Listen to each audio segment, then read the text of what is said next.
আপনাদের মাঝে নিয়ে আসছি পোলাও রেসিপি।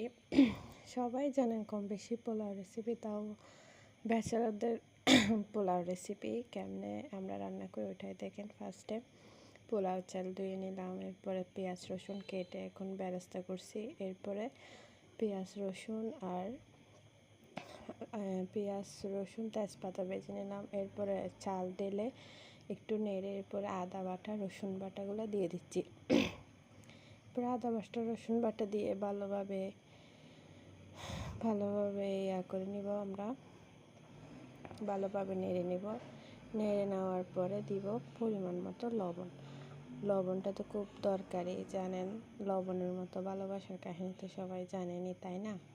লবণ কম হলে কিন্তু মজা হবে না, তো লবণ দিলাম পরিমাণ মতো।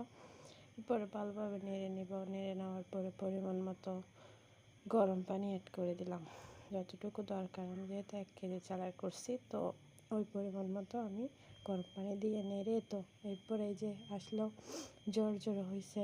পরে 2 চামচ খাঁটি ঘি, এটা কিন্তু দোকানে যেটা সেটা পাওয়া যায় না, একদম খাঁটি ঘিটা দিলাম। এরপর নেড়ে নিলাম।